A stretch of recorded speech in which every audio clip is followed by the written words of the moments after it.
आपका वापस स्वागत है। मैं Vivek Bindra, founder and CEO बड़ा बिजनेस .com। आपने थंबनेल पे बिल्कुल ठीक पढ़ा है। बेरोजगारी में देश को क्या सुझाव की आवश्यकता है, कोरोना के बाद क्या क्राइसिस है। दो रिपोर्ट से शुरू करूंगा, एक सीएमआई की रिपोर्ट और दूसरी सीआईआई की रिपोर्ट। अगर सीएमआई की रिपोर्ट देखें तो 20 अप्रैल तक 14 करोड़ लोगों की नौकरी जा चुकी है। बहुत दुख की बात है। पर अगर सीआईआई का डेटा देखें तो 30 करोड़ लोगों की नौकरी जाने वाली है। 15 मई तक 30 करोड़ लोगों की नौकरी जा चुकी होगी। हमारा देश जो कि बहुत बड़ा है, 137 करोड़ की पॉपुलेशन है। 137 करोड़ लोगों में से 16 साल से ज्यादा की उम्र वाले लोग 100 करोड़ से ज्यादा है। और उस 100 करोड़ में अगर 30 करोड़ लोगों की नौकरी गई और 30% देश अगर बेरोजगार हो गया तो देश की क्या हालत होगी आप समझ सकते हैं। जिस बेचारे की अच्छी नौकरी गई है, बड़ी नौकरी गई है, उसको पहले तो इनकम लॉस हो गया। इनकम लॉस का मतलब क्या है? इनकम वो नहीं होती जो आ रही है, इनकम उसकी सेविंग भी होती है और साथ में उसकी डैमेज टू क्रेडिट रेटिंग, यानी कि अब बेचारे को लोन भी नहीं मिलेगा कहीं से क्योंकि क्रेडिट रेटिंग खत्म हो जाती है। अगर उसका बेचारे के पास कोई बेनिफिट था, ध्यान से समझिए, उसको कोई रिटायरमेंट का बेनिफिट था, ईएसआई का बेनिफिट था, पीएफ का बेनिफिट था, वो खत्म हो गया। एक गरीब आदमी अस्पताल में जाके ईएसआई पीएफ के कारण फ्री में इलाज करा सकता था, वो भी नहीं कर सकता। इंश्योरेंस का बेनिफिट खत्म हो गया। और अगर कोई बड़ी कंपनी में काम करता था तो बेचारे को जिम का, ट्यूशन रिम्बर्समेंट का, दूसरे रिम्बर्समेंट का बेनिफिट तो गया ही गया। सबसे बड़ी बात क्या है? उसको लॉस ऑफ करियर होगा।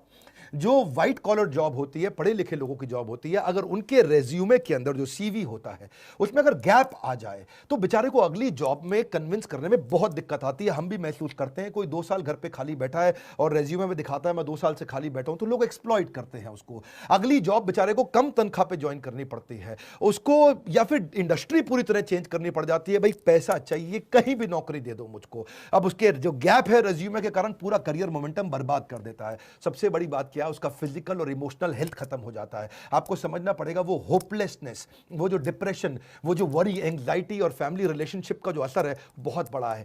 कितने डिप्रेशन के केस आएंगे उसका कोई अंदाजा नहीं है। अपने दोस्त में अमेरिका से मैं बात कर रहा था, बोले कई लोग अंदर से टूटेंगे जो अभी दिखेगा थोड़े दिनों बाद। इस समय तो केवल कोरोना कोविड हो रहा है। जब ये टूटे हुए लोग बाहर निकलेंगे क्या हाल होगा? ब्रोकन फैमिलीज सबसे ज्यादा इस समय दिखेंगी।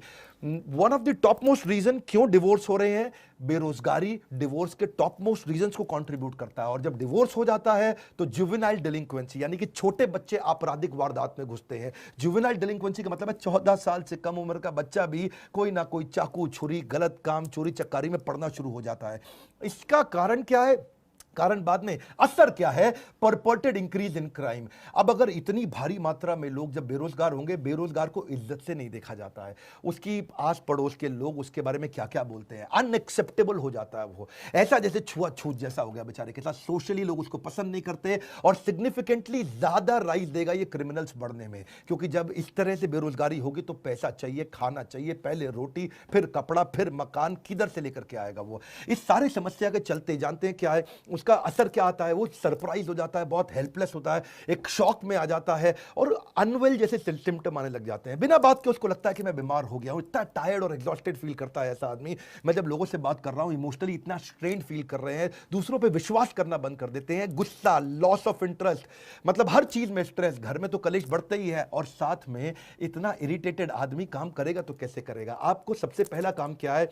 अपना फिजिकल हेल्थ का टेक केयर करना भी इमोशनल हेल्थ का टेक केयर करना जैसा होता है। अगर आप फिजिकल टेक केयर करेंगे उससे भी काफी इमोशनल टेक केयर होगा। इस समय तो एक्सरसाइज सबसे पहले शुरू कर दीजिए, कुछ ना कुछ फिजिकल एक्टिविटी शुरू करिए, खाली मत बैठिए, ये बहुत इंपॉर्टेंट है। अपनी ईटिंग हैबिट्स को कंट्रोल करिए। अब पहले अपन चलते हैं कि जिस बेचारे की नौकरी अभी है उसको क्या करना है। नंबर 1 क्या है?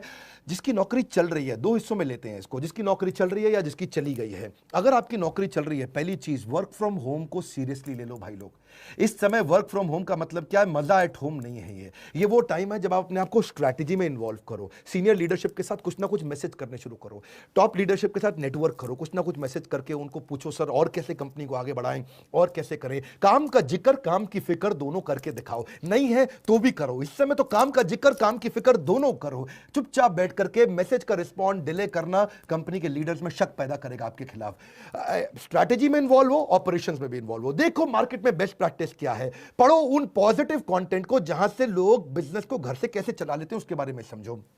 अगर ऑफिस चालू हो गया है, अपनी स्किलिंग बिल्ड करो, ऑनलाइन कोर्सेज फटाफट से करो, अभी जॉब है निकल ना जाए हाथ से। नेटवर्क नेटवर्क नेटवर्क, हर नए नए रिश्ते बनाओ अपने जगह जगह पे, किसी तरीके से इस जॉब को कामयाब बनाने की कोशिश करो। मेहनत करने का समय है, हर समय टाइम पे जरूर जाना, इस समय टाइम पे ना आना बहुत खतरनाक हो सकता है। मेरी बात समझिए, हॉरिजॉन्टल कोलेशन भी आपको मदद करेगा। क्या होता है हॉरिजॉन्टल कोलेशन? लोग क्या करते हैं गलती, ऊपर और नीचे यानी कि सीनियर और जूनियर से तो रिश्ता रखते हैं, सीनियर को रिपोर्ट करना, ये मेरा माई बाप है, और जूनियर से काम कराना, इसकी तो मैं ऐसी तैसी करूंगा। यहां दो जगह तो वो रिश्ता रखते हैं, लेकिन आजू बाजू वाले पे ध्यान नहीं रखते हैं।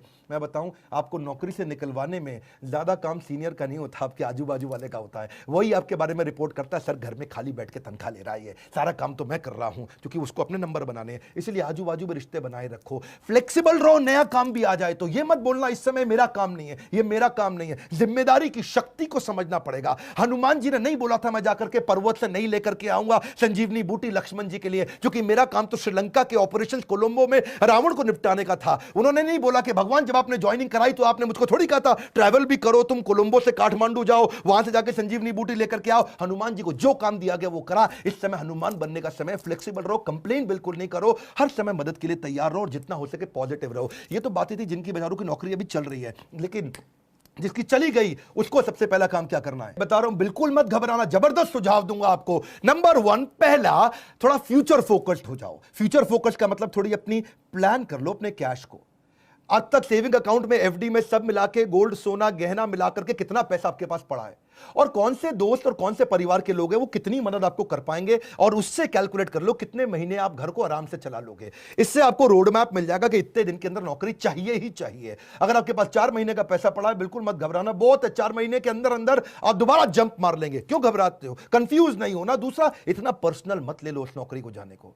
एक आंसू नहीं बहाना अगर नौकरी गई, पर्सनल मत लो। आने वाले समय के अंदर जब वापस सारा लॉकडाउन खत्म होते ही थर बिजनेस चालू होंगे, लोगों को फिर जरूरत पड़ेगी अच्छे एम्प्लॉइज की, फिर मौका मिलेगा। Number 3, prioritise self care. क्यों बोल रहा हूं अपना ध्यान क्यों रखो आप? क्योंकि आप इस जहाज के कप्तान हो, आप हवाई जहाज के पायलट, समुद्री जहाज के कप्तान। अगर कप्तान को कुछ हुआ या पायलट को कुछ हुआ तो पूरा जहाज खराब होगा। परिवार के लिए सबसे पहले खुद का ध्यान रख लो, अपने आप को उठा लो इस समय। Number 4, surround yourself with positive people. अगर पॉजिटिव अंदर जाएगा तो पॉजिटिव बाहर आएगा, नेगेटिव अंदर जाएगा तो नेगेटिव बाहर आएगा। Good in good out, negative in negative out, positive in positive out, garbage in garbage out. कुछ भी अंदर गंदगी नहीं जाने देना इस समय। केवल positive video, positive audio, positive दोस्त, पावरफुल उन किताबों को, उन वीडियोस को देखो जो आपकी जिंदगी में आपको आगे बढ़ाएंगे।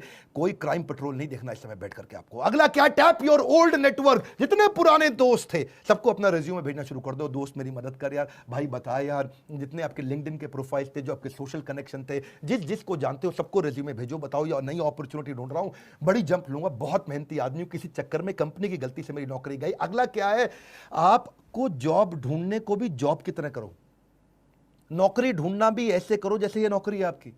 नौकरी में क्या करते हो आप? सुबह 9 से शाम 6 बजे तक कंटिन्यूस काम करते हो ना, जॉब ढूंढने को भी ऐसे ही करो। सुबह 9 से शाम 6 बजे तक लगातार जॉब ढूंढूंगा, 9 घंटे जॉब ढूंढना ही मेरी जॉब है। अरे मिलेगी कैसे नहीं मिलेगी ना आपको, बहुत बड़ा देश है, 125 करोड़ लोगों का देश है, कैसे जॉब नहीं मिलेगी आपको? जॉब को भी ढूंढने को जॉब की तरह करो। सुबह 9 बजे बैठ जाओ, naukri.com खोल के, दोस्तों को खोल के, रिश्तेदारियों को खोल के, हर एक को बताओ, हर एक से बात करो, और सुबह 9 से 6 तक जब लगातार 1 महीना करेंगे, एक नहीं 10 नौकरी की अपॉर्चुनिटी मिलेंगी। अपने आप से कभी भी गलत क्वेश्चन मत पूछना कि हाय मेरे साथ ही ऐसा क्यों होता है। ऐसा पूछने की जगह भगवान लगता है आपने मुझको बड़ी अपॉर्चुनिटी दी है, कोई इससे बड़ी जंप मारने वाला था क्या मैं? अपने आप से सही पॉजिटिव सोल्यूशन ओरिएंटेड कुछ क्वेश्चन पूछो, नेगेटिव प्रॉब्लम ओरिएंटेड क्वेश्चन मत पूछो। Ask positive solution oriented question. अब बड़ी जंप कैसे लूं? सबसे बड़ी ग्रोथ मुझे कैसे मिलेगी? लॉकडाउन के बाद इससे बढ़िया जॉब कहां से मिलेगी? लॉकडाउन के बाद सबसे बड़ी ग्रोथ कहां से निकाल के आऊंगा? किधर जाऊंगा? किससे मिलूंगा? कैसे बात करूंगा? Solution oriented question, solution solution solution, problem की बात नहीं कर रहा हूं। अगला क्या है? रेज्यूमे को ब्रश अप करो, रेज्यूमे को और पावरफुल बनाओ, नए स्किल, नए सर्टिफिकेशन, नए कोर्स ज्वाइन करो, कोई ना कोई नया बिजनेस प्रोग्राम अटेंड करो, ऐसा कोई नया ट्रेनिंग प्रोग्राम अटेंड करो जिसके सर्टिफिकेट को आप दिखा सको। रिज्यूमे को सॉलिड बनाओ, लोगों से, दोस्तों से मदद लो, जिसकी इंग्लिश अच्छी है, जिसका बिजनेस सेंस अच्छा है, उसको बोलो आपको रिज्यूमे बनाने में मदद करेगा। और सबसे इंपॉर्टेंट पॉइंट बता रहा हूं, पिछली कंपनी से लड़के मत निकलना, बता रहा हूं आपको मैं, मेरी बात मान जाओ। आपको प्रैक्टिकल सुझाव दे रहा हूं, डोंट बर्न योर ब्रिजेस। जिस जगह से निकल के आ रहे हो ना, वहां रिश्ते बना के रखना। हो सकता है वही दोबारा बुलाएं और प्रेम से बुलाएं और हाथ जोड़ के बुलाएं, पर अगर आप झगड़ा करके निकलोगे तो वो अगली कंपनी को भी अगर रेफरेंस पूछने के लिए उसने फोन किया तो बोल देंगे वो अगली कंपनी को भी, ये बड़ा घटिया आदमी था, इसको मत लेना, हमारे यहां से गाली बक के निकला है, कैरेक्टरलेस आदमी है। डोंट बर्न योर ब्रिजेस, जहां से निकल रहे हो वहां से रिश्ते बना के रखना सबसे बड़ी बात है। अपने ऊपर फेथ रखो, you will start all over again. वापस बिजनेस चालू होएंगे, सब चालू होने वाला है, फिर जरूरत पड़ेगी कस्टमर की भी, एम्प्लॉयज की भी, वेंडर की भी, सप्लायर की भी, हर एक की जरूरत पड़ेगी। खत्म नहीं होने जा रही है दुनिया, वैक्सीनेशन निकलती चली जा रही है। इजराइल ने बहुत काम कर लिया, मेरे साथ जुड़े रहना। बाउंस बैक कराने पे ये चैनल दुनिया का नंबर 1 बना है एंटरप्रेन्योरशिप के मामले में। लाइक करके उत्साह बढ़ाओ, जिसकी नौकरी गई है, जो नौकरी कर रहा है, उसको ये वीडियो जरूर पहुंचा दो। अगर आप एक एम्प्लॉयर है तो अपनी एम्प्लॉयज को दिखाओ, आप एक एम्प्लॉय हो तो बाकी एम्प्लॉयज को दिखाओ। Let this video go out in the market. WhatsApp पे डाउनलोड करके शेयर करना, सब्सक्राइब करो अगर पहली बार मेरे चैनल पे आए हो। ऐसे वीडियो ले तो आपसे मिस हो जाएंगे। हमारे साथ जुड़े रहने के लिए, कमेंट बॉक्स में फरमाइश देते रहने के लिए, हमारे एंटरप्रेन्योरशिप कोर्स हो सकता है अपने यहां स्टार्टअप बिल्ड कर सकें। अगर नौकरी चली गई, फाइनल सॉल्यूशन स्टार्टअप में बिल्ड किया जा सकता है। तुम्हारे काउंसलर से पूछिए कि मैं कैसे बिजनेस स्टार्ट कर सकता हूं। आप सबका हमेशा की तरह प्रेम पूर्वक बहुत बहुत धन्यवाद।